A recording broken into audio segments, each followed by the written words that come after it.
Today I'm making a Roman apple cake.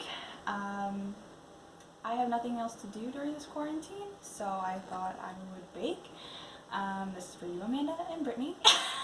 I feel really goofy, but I'm gonna do it, and this is not gonna be as interesting as you guys had hoped it would be, especially with the camera on me. So I set everything up already, so I didn't accidentally fumble and make a mess.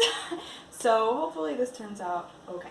So the first thing that we're going to do is we're going to cream together shortening, sugar, and butter, which I substituted with margarine, and that's salted, so it'll be close enough to butter.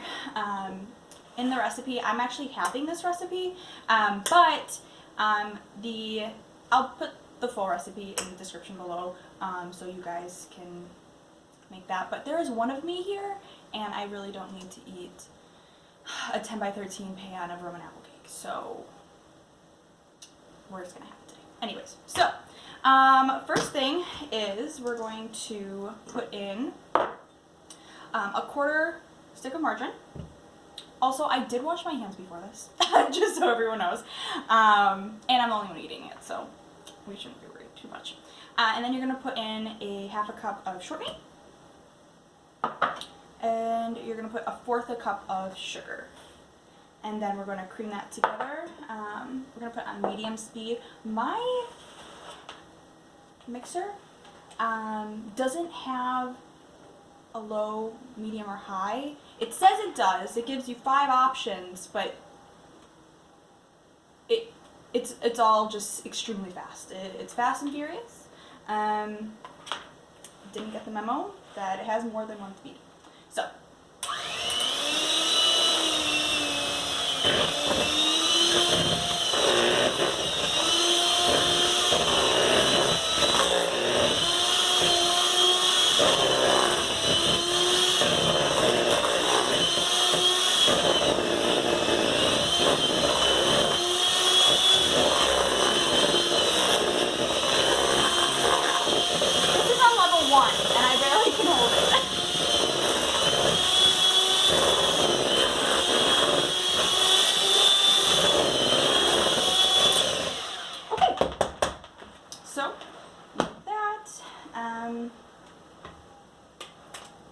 inject these guys in. And we'll just take off the remaining. It's really, this is one of the things I hate the most actually about using a mixer, is trying to get all of the stuff that's stuck in these out, because I feel like as much as I try, I'm actually not doing anything. But whatever, we'll just do our best. Alright, so once that's all creamed together, we're just going to add the next ingredients, which would be, I'm adding 1 egg. Oh, and then I totally forgot, I knew I was going to forget to do something. You're going to want to add buttermilk. Since I am lactose intolerant, I have lactose-free milk, and I'm going to put some apple cider vinegar in there. You only need about, I think it's like teaspoon to a tablespoon. I'm just gonna eye it, and this will help it curdle to make, and you can see too, it started bubbling up a little bit. I don't know if you can tell, but it should start to get a little chunky, which is making buttermilk. So we'll just set that aside and let it do its work. I use apple cider vinegar. You can use normal like white vinegar, or you can use lemon juice, either one, to make buttermilk if you don't want to buy, another thing from the store. Why buy another ingredient when you can just make it really easily? So we'll let that sit for a second, and then we'll add, let's see here, well, we'll just mix in the egg first while we wait for the buttermilk. I prefer to get all my wet ingredients from first, and then I'll add my dry ingredients. So. And I don't know how to edit a video, so I'm going to try my best, but the least that I can do, so a lot of this randomness is going to be in there. Not technically, I'm not even going to try to say it, because I, for some reason, can't pronounce it, can't do it, can't pronounce it. It's fine. Alright, so this looks like it's pretty chunky and gross now. But it's good in there, so that's all I care about. Okay, so this is going to be a half a cup of buttermilk. I'm just gonna make sure that that is correct. I did measure everything out before, but it just looks like a lot. And I just want to make sure that I put in the correct amount. So, let's see. Oh, I did. Okay, we're all good. Alright, just add that in. Okay. Never can be too short. So, once that's all mixed in there, you're going to add again, this is half the recipe.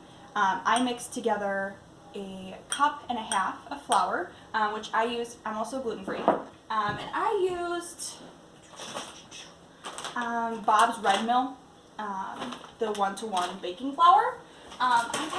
So that one's a little bit more expensive, but I do use it from Pick and Save. I do use, at Walmart, they have gluten-free flour. It's probably about $3. So it's about half the price of the Bob Mills, and that one works really great too. And I also have King Arthur flour, which I haven't used yet, but it came in this huge pack, which it costs almost as much as the Bob Mills. So this is a decent size, so I'll be using this for some biscuits I'm making for tomorrow for Easter. So anyways, when I got that all mixed up, again, it was 1.5 cups of gluten-free flour, half a teaspoon of baking soda, half a teaspoon of baking powder, and then there's also half a teaspoon of cinnamon and a 1/4 teaspoon of salt. I actually like mine a little bit more salty, so I did sprinkle a little bit more, but it just depends on how you want it. So following recipe, that's what it is. Also, I have this sifter. To be fully honest, I just bought this beforehand because I have not used a sifter before, other than maybe putting like powdered sugar on top of something a long time ago. So you want to sift the flour over so it's not super chunky.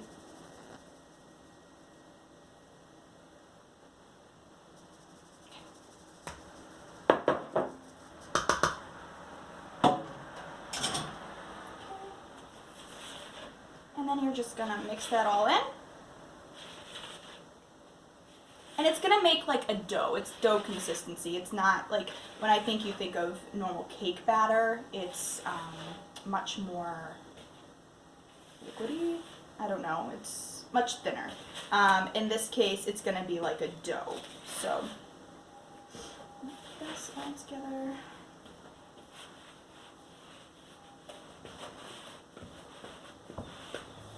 You see, like it's super crumbly. Don't worry about it. That's how it's supposed to be.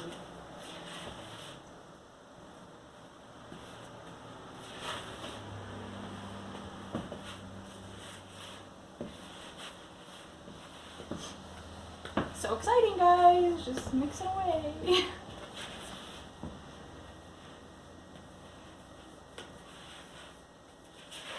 Okay.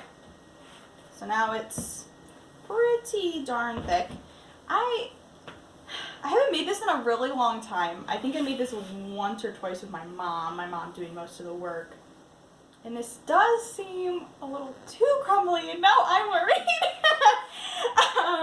So I will probably call her. I'll push pause. Hopefully I don't do this completely wrong. It just doesn't seem... It's 1 cup, so I did a half a cup of buttermilk.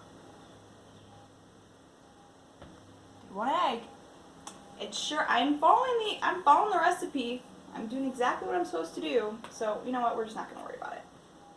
Okay. So just gonna wash my hands real quick.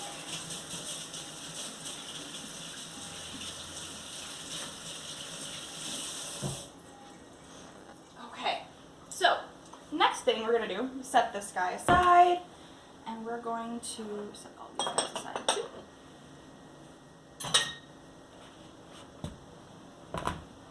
And then we're going to work on the apples. So the recipe calls 6 to 8 apples.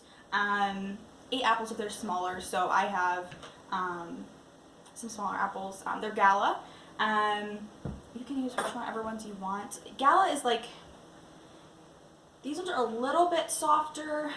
You can do, like, I know Granny Smith is really good, but it does have more of like a sour taste, but I was looking for something a little bit like sweeter. Or red apples are really great too. But I don't prefer red apples. These are my favorite apples, so I'm going to use those ones. So what we're going to do is we're going to peel them, and we'll core them and chop them up. I'm going to do it as fast as I possibly can for you, because I really don't want to have to edit too much. I'm not that talented. It's just the truth. And I just hope my phone doesn't die before all this. I was going to use my computer, but there wasn't an outlet close enough that I could switch it to, and the camera is absolutely crap. So, you don't want me to look like a blur. I really hope not too many people see this. Okay. I have a bowl to the side. Can't get a clue. Now you can use like a core. I don't want to waste my money when I can just do it myself. And the cores never get all the good stuff around. Not enough. Oh, and I have a toss aside. So I would recommend chopping them to about, I don't know, about an inch by an inch. Inch by half an inch is more what I'm doing. And you'll get, you want decent sized chunks. You don't want like really tiny little pieces, so. Yeah, it's a half an inch by inch. Ish. However big you want.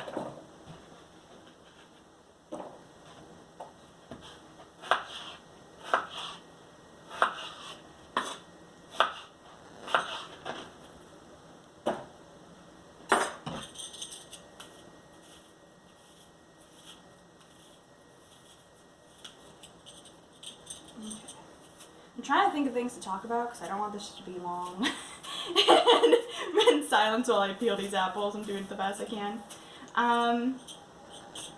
So I'm thinking about doing this once, maybe a week, because I do like to bake at least once a week. I'm also trying not to gain 20 pounds during the quarantine, but who else are you going to bake for when you're alone? That's the one. It's nice. It has definitely been nice being alone, you know, just kind of spending time with God and kind of chilling. However, I like doing things for other people, and so baking for one or cooking for one has never been my favorite thing. But is what it is. I'm still going to keep baking because I have so much time on my hands. But I still haven't gotten outside really, other than my porch. There's just so many people out, and I just don't want to deal with it, to be honest. Or, you know, the posts and comments about why are you outside. I mean, I kind of agree, but I mean, with so many people out at my apartment complex, it's kind of, I really shouldn't go out. But, alright, I'm a third of the way done. I really should have probably done this part first without the video, but I didn't, so my bad.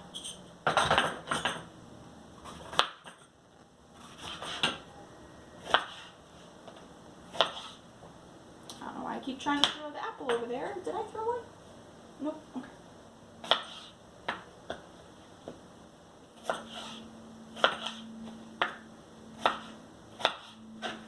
Okay. Really, you guys can just fast forward through this part if you'd like. It's nothing exciting. I'm trying to think of anything else that I'm now I was working from work pretty much every single day, and now they had us all set up at home, and I'll be taking calls from my home, which I'm so thankful for, but at the same time, it was kind of actually nice going in. I mean, there was really not that many people there, and I wasn't talking really to anyone, but just having someone there, even in the silence, was kind of just nice. Now it's going to be just me talking to myself, like I am right now, and it's not really exciting conversation. I mean, I know I'm hilarious, but you can only make yourself laugh so many times. Let's see here. Oh my word. Okay. Also, this is a family recipe. I'm sure that Roman apple cake is like, you stick to it pretty much. I did look online and there were some odd recipes, and I believe that's it differently. So, why do I keep trying to throw it over my shoulder? It's like, I don't understand. Have no clue what I was just talking about. Everyone does the recipe differently, I guess that's what I was saying. But I got this one. This one's my great-grandma's, and she had tons of recipes that were just so good. And I really miss baking with her. And just like, well, when I say baking with her, she didn't really let me bake. She let me watch her bake. But I don't know, it was just so homey, and it just felt, like something that I want to do for other people. It's one of the reasons I love baking for other people, just because, I don't know, it just feels really homey and brings people together. Finally finished with chopping up all the apples. So you'll just fold them in to the dough.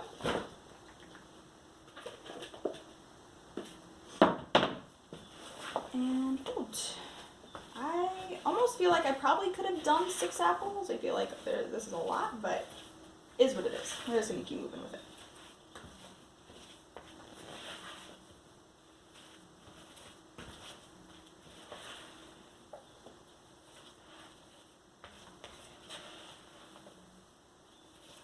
Okay. This is where I'm going to eat my dough. Yum.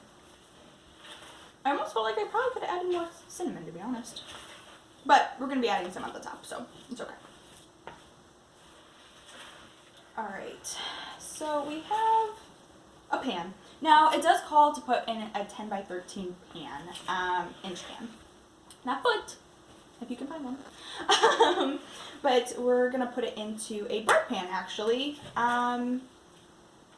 And that will just have to work for us. So, one thing I completely forgot to do was set the oven, which is going to be set at 30 degrees. 300 degrees. So I'll start that real quick.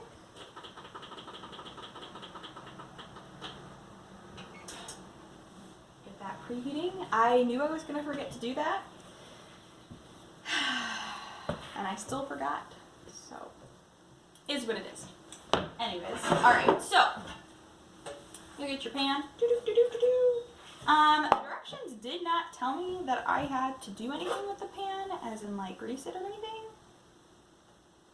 And I never trust it when it says that, but we're gonna follow directions that my mother gave me. And then you're just gonna put it in there. I don't know what I'm gonna do with you guys waiting for this. This to be cooked, because it does take 40 to 50 minutes to cook. So you're welcome. I am praying I can figure out how to edit the video. That's all I can say. Just pray for that. Alrighty.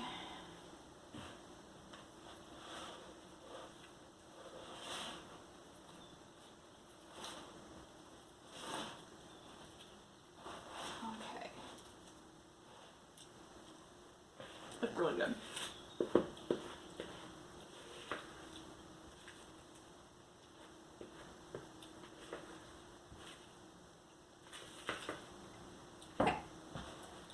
once we got that all scraped off, get that really into the corners.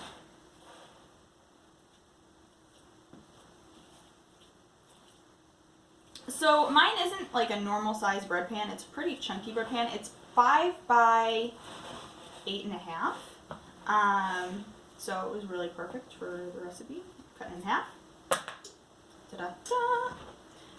So there you go. Next, throw all these dishes. I'm so excited to clean after this. And then we're gonna work on the topping. So for the topping, it's pretty simple. We're just going to use 1/4 cup of sugar and a 1/2 teaspoon of cinnamon. I'm going to want to pour this again.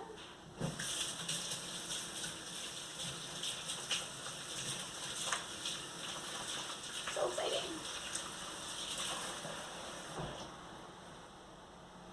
Okay. Alrighty. So you can mix that together, and then it calls for chopped walnuts. And they said 1/4 of a cup. I wanted a little bit more than that, so I did probably more of 1/3 of a cup. And these, bought them in pieces, but I kind of like having like the powder of the walnut in there too. I don't know, I just like how it gets into everything. I do recommend pounding it, either having it already in the bag that it came in and pounding it, putting it in the bag and pounding it with this, but it's super loud and I'm in an apartment and I don't want to dent anything, as well as, nope, I think those are all the reasons. Okay, so, but you get more, I don't know, it just crunches it better, it just does a better job, but you can cut them. You do want to leave some bigger pieces, but I just, like I said, I kind of just like the variation in size when I cut it, or use the rolling pin.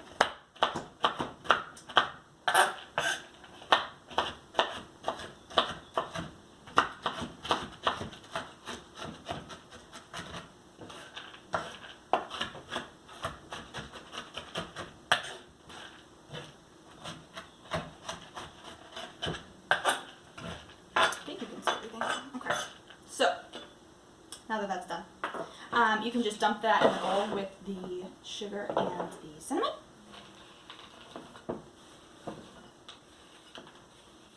Try not to use all the crumbs that I love so much. Sorry, that was really loud. Okay. And then you can just toss that all together. So good. I love walnuts. And baking. I don't like to eat them by themselves, but I love them in everything. It's so good. Salads. Baking. It's just awesome. Okay, so then you're just gonna throw it on top. Just sprinkle it on over.